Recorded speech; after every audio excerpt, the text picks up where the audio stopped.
Bonjour, je me présente Cathy, médium démonologue exorciste. Je vais vous faire des petites capsules de temps en temps pour mettre sur YouTube. Alors, j'étais un petit peu mal à l'aise, là. C'est la première vidéo que je poste toute seule, pas avec un cas. Donc, je suis née comme ça en réalité. J'ai fait une promesse à Dieu, si vous aimez mieux, à aider les gens à retrouver la lumière divine à travers les exorcistes. J'ai beaucoup d'apprentissage depuis petite avec Saint-Michael, l'archange. Dès l'âge de 9 ans, il m'a montré à faire les nettoyages énergétiques. Il me suivait pas à pas. Si je faisais ça tout croche, il me remettait à faire je devais recommencer pour bien le faire de A à Z. Là. Par la suite, ça a été mon guide principal qui m'a montré des trucs, qui m'a appris à toutes les fins de semaine. J'allais à l'école le lundi au vendredi, puis le samedi, le vendredi soir et le samedi soir, ben c'était la pratique. Le dimanche, il me laissait tranquille pour me reposer. Des fois, je pouvais le faire le dimanche, mais c'était par moi-même là, que je le faisais. Il m'accompagnait, mais sans plus. Là. Il me forçait pas à travailler une journée de plus. J'ai toujours été proche avec l'énergie, vraiment très très proche, pour savoir quel démon, quel nom, les forces et faiblesses. C'est sûr que la faiblesse des démons, c'est Dieu, l'énergie divine, mais ils ont d'autres faiblesses en réalité aussi. Il ne faut pas juste tenir compte que c'est Dieu ou les prières. Puis, autant les âmes errantes qui travaillent pour eux, qui travaillent pour un démon ou des démons, pour requérir les âmes qui sont faciles à avoir pour les descendre en enfer. Ce qui peut créer aussi des suicides à la longue. Vraiment, c'est que l'âme négative qui travaille pour un démon tel, ben, va faire en sorte que va venir pousser la personne à se suicider ou tuer d'autres personnes, justement. Donc, avec les années, j'ai acquis beaucoup d'expérience. Oui, je m'en vais sur mes 35 ans dans peu de temps. Mais j'ai une vieille âme, là, beaucoup de personnes, des bonnes sœurs. Aussi, moi, je les appelle les bonnes sœurs, mais les sœurs, si vous aimez mieux. Quand j'en croisais, ils me disaient beaucoup de choses positives. Je fais affaire avec des sœurs aussi dans ma ville natale qui me procurent l'eau bénite, les médailles. Puis ils prient pour moi, puis ils prient pour les cas que je fais. C'est vraiment important d'avoir une bonne préparation. Si on n'est pas bien préparé, ben on peut être nous-mêmes attaqués ou possédés à la longue. Moi, j'ai une bonne protection, mais c'est juste que, tu sais, même si j'ai promis à Dieu avant ma naissance de refaire une autre vie en tant que démonologue exorciste, j'ai dans mon devoir de me protéger entièrement. Il y a plusieurs cas de démonologie. Dans le sens exorciste, il y a la possession simple et la possession multiple. La possession multiple, ce que ça veut dire, c'est facile à savoir. C'est une possession, ce qu'il y a plusieurs démons dans la personne ou autour de la personne. Parce qu'il ne faut pas oublier que sur X nombre de cas, il peut y en avoir 100 000 qui vont faire la requête, mais il peut y en avoir 5 qui là-dedans, c'est vraiment des cas de possession. Parce que le reste, c'est le cas psychologique, là, c'est mental. Là, c'est, la personne va être possédée, fait qu'elle s'imagine. Le cerveau est très fort pour faire les bruits. L'imagination est très, très fertile à ce moment-là. Moi, je refuse beaucoup, justement, parce que je sais que c'est mental, que c'est psychologique. Je les réfère à un psychologue mais c'est à eux à le faire. S'ils vont ou ils vont pas. Je vous le dis, là, je suis pas vraiment à l'aise, là, puis ça se peut que je me perde un peu dans qu'est-ce que je dis, mais je m'en excuse. Donc, c'est ça. C'est vraiment important de faire... moi, j'appelle ça des exercices. C'est de pouvoir savoir si la personne est vraiment possédée ou elle ne l'est pas. Parce que ça peut être une oppression. L'oppression, c'est la troisième étape d'une possession. L'oppression, ce que ça veut dire, c'est qu'exemple, il y a une personne X dans la rue, mais qui a un ou des personnes négatives. Donc, ça peut être des âmes qui travaillent pour des démons, qui veulent rentrer dans le corps de la personne, tourner autour, ou simplement que c'est des démons, je dis bien, qui tournent proche. Donc, il va comme essayer de la manipuler, l'éloigner aussi de ses amis, de sa famille. Mais c'était à moi de savoir vraiment si c'était une oppression ou une possession. Avec plusieurs exercices que je nommerai pas parce qu'il ne faut pas que des gens se mettent à se dire des monologues exorcistes puis qu'ils fassent ça tout croche. Mon but, c'est de vraiment vous informer qu'est-ce que moi je fais de là-dedans. Ensuite, évidemment, moi, petite, tout le monde tripait sur les fées, les lutins, les gnomes. Moi, je déteste entièrement ça. C'est quelque chose que je veux même pas avoir dans mon jardin. Ça vous donne une idée. Les petites statues de lutins, ces affaires-là, les gnomes, c'est quelque chose qui m'intéresse pas.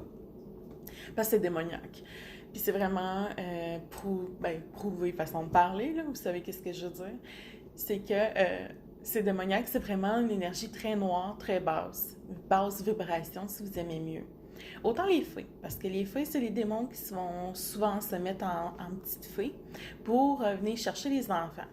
Les enfants, c'est les proies les plus faciles, il faut savoir, parce que c'est ben j'aime ça, je vais aller voir là, ben c'est beau. C'est vraiment des enfants qui sont, les enfants en réalité, sont ouverts à tout. Donc, ils vont voir une petite fille, un petit lutin, exemple, puis que l'adulte ne voit pas, parce que le démon ne veut pas que l'adulte le voit, mais elle ou lui va aller s'approcher pour justement, puis là, le contact va se faire petit peu par petit peu, le démon va la manipuler, à la longue, ben, ça va devenir une oppression, puis etc. Je vous donne un exemple, mais ça peut être n'importe quoi. Comme Lucifer, lui, la façon de s'approcher des gens, c'est d'être en petite fille, cheveux blonds, très mignonne, habillée vieillot dans les années 1500, 1600 habituellement, 1700, ça peut aller jusqu'à 1800, mais c'est pas plus. Puis c'est vraiment, il tient quelque chose dans la main. Puis la personne, ben, elle va vouloir s'approcher parce qu'elle la trouve mignonne, la petite fille. Mais en réalité, c'est Lucifer. Hein? Donc, juste pour vous donner une idée de comment ils peuvent venir jouer, essayer de nous manipuler pour qu'on s'approche d'eux. Mais il faut vraiment faire attention.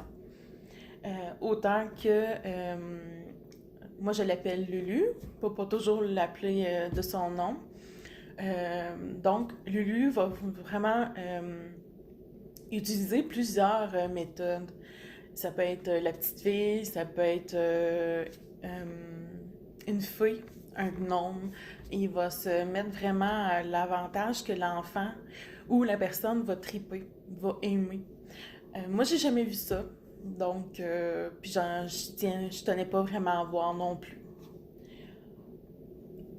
Par la suite, c'est ça, avec les oppressions, les possessions, il faut vraiment savoir les diviser, les bien traiter. Parce qu'une possession simple, comme je disais tantôt, c'est un démon ou juste une âme très noire qui travaille pour un des démons.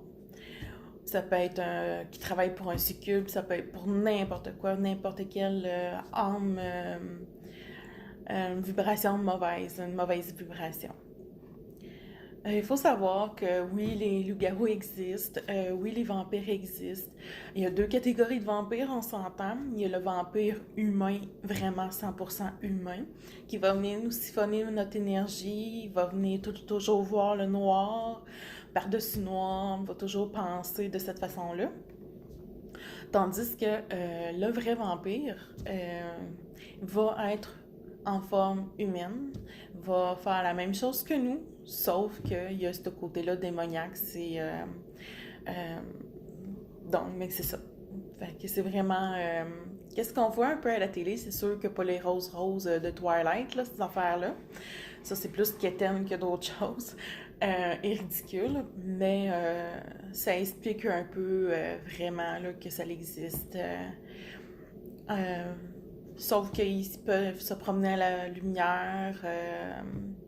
Et l'eau bénite fait pas vraiment effet. C'est plus les tuer en plein cœur, ces affaires-là.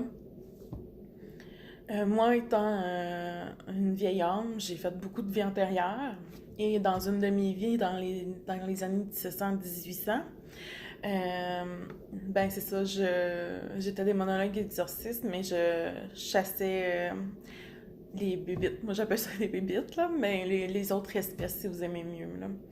C'est un peu difficile à en parler à vous autres, que vous me connaissez pas, mais c'est vrai, là. Les loups-garous, ben, c'est des êtres négatifs. Pour ce qui est, on va aller du côté positif un petit peu. Il y a des démons que oui, ils se repentissent, mais c'est extrêmement rare. Cette année, je suis massothérapeute. Je travaille dans un spa que je nommerai pas. Et j'ai massé un démon. Le démon, au début, quand je travaille, j'enlève ma médiumnité. Ce que je veux dire, c'est que je coupe toute énergie parce que je viens en tant que massothérapeute. Mais cette journée-là, je sentais les vibrations un peu mauvaises. Puis, je me sentais pas vraiment à l'aise d'aller à ma job, mais je dis, je vais y aller quand même, j'ai pas le choix. Il faut que je gagne ma vie aussi. Je pense que c'est mon deuxième ou mon troisième massage qui était mon dernier de la journée. Euh, je commence à aller, je m'en vais voir la personne, c'est un homme, à peu près un petit peu plus petit que moi, mince, physique bizarre, vraiment très très étrange. Puis, il est avec son conjoint. Donc, je fais un massage en double, du haut. Je peux rien faire, je peux rien dire de qu'est-ce que je fais, de qu'est-ce que je dis. Puis, je tiens ça toujours professionnel. Je suis vraiment extrêmement professionnelle là-dessus. Je commence à lui expliquer, mais ses yeux ne sont pas capables de me regarder entièrement. Il dévie tout le temps mon regard. Là, moi, ça m'énerve parce que moi, je tiens vraiment à ce que les gens me regardent dans les yeux quand que je parle, comme beaucoup de personnes. Ensuite,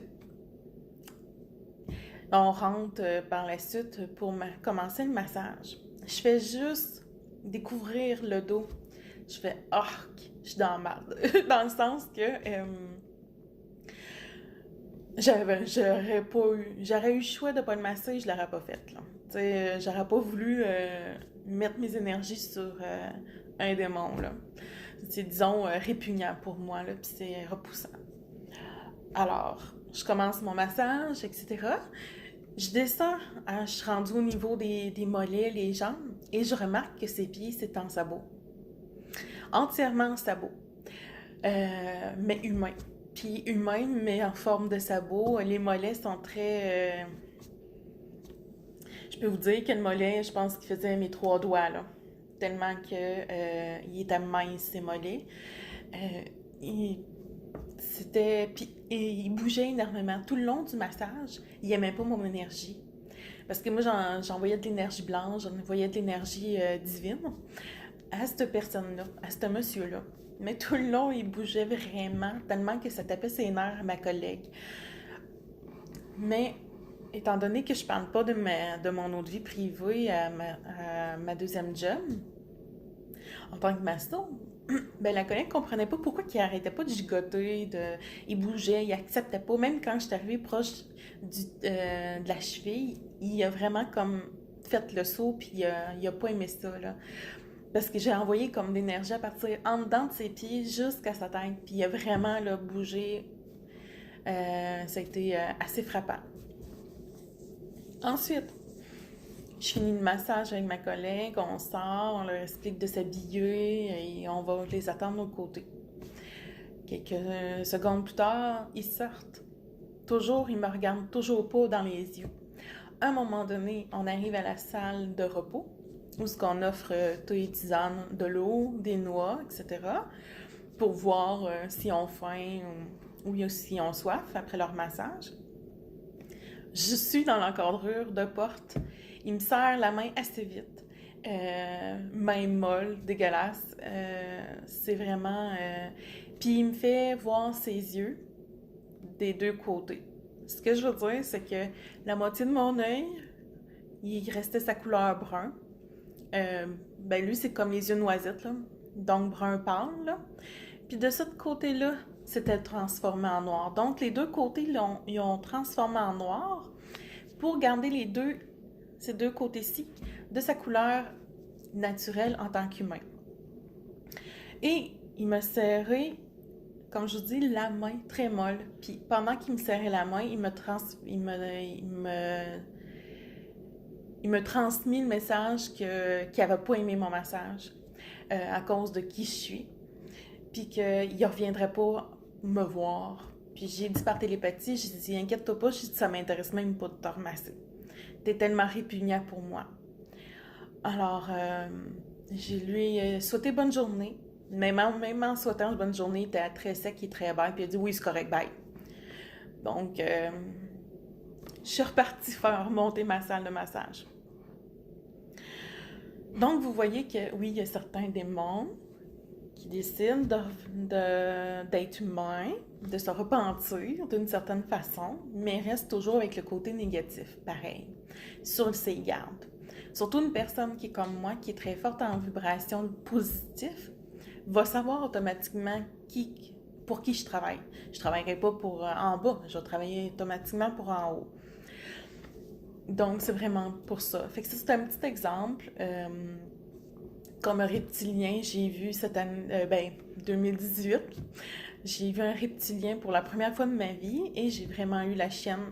J'ai pas peur des démons, j'ai pas peur de quoi que ce soit, mais ça, j'ai vraiment eu peur pour vrai. Je l'avoue, un reptilien, c'est vraiment effrayant. Déjà que je déteste les reptiles. Quand que les démons essaient de me faire peur, c'est souvent des gros serpents, des gros... un millier de serpents, ça peut être juste un gros bois constructeur, un anaconda, peu importe. Ils utilisent ça parce que c'est ça ma frayeur, c'était vraiment ça. Alors, je me promène, je rentre dans une bâtisse.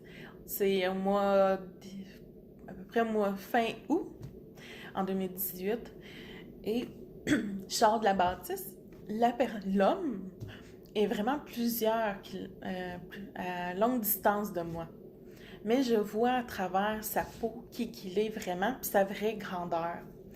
Il était plus grand, il avait une tête de plus en réalité, mais il s'était mis comme plus ou moins à la grandeur qui est humaine. Mais là, je voyais de plus en plus sa vraie forme. À un moment donné, veux pas, je sors de la bâtisse, je dois marcher pour m'en aller à la maison à pied. Et il a vu que je le dévisageais, puis j'avais compris qui il était. Il a commencé à tourner la tête vers moi agressivement, puis il commençait là, à faire voir sa langue de serpent, de reptilien en réalité, mais c'est une langue de serpent. Donc, je marche, mais je commence à marcher vraiment très, très, très vite. Puis une chance que des visiteurs, je ne sais pas comment le dire, une clientèle a ouvert la porte pour descendre les marches. Donc, ils n'étaient pas loin de moi, les gens. Ça l'a empêché de venir s'attaquer à moi parce que je voyais vraiment son énergie venir à front à moi. Puis, s'il n'y aurait pas eu personne, je suis pas mal certaine qu'il aurait couru vers moi. Là. Parce qu'il s'en allait prendre l'élan. Fait que c'est pas mal ça. Fait que c'est des petites histoires que je vous raconte, mais que c'est vraiment vrai. Les loups-garous, j'en ai jamais vu. Pas dans cette vie-ci, en tout cas. Les vampires, non plus. Puis non, c'est pas comme Angel et Buffy. C'est vraiment... c'est des êtres humains, sauf qu'ils ont passé des vies des centaines d'années. C'est pas mal ça. Si vous avez des questions, gênez-vous pas de m'écrire. Puis, si vous avez aimé la vidéo ou vous ne l'avez pas aimée, c'est vraiment ma première vidéo, donc soyez conciliants avec moi parce que c'est vraiment très, très gênant là, de faire ça. Donc, c'est ça. Si vous voulez savoir un peu plus sur mon apprentissage, gênez-vous pas, là. Ben, je vous souhaite une belle journée. J'espère que ça va vous laisser sur votre faim sur les petites histoires que je vous ai racontées parce que ça va se retrouver dans mon livre que je suis en train d'écrire. Au revoir!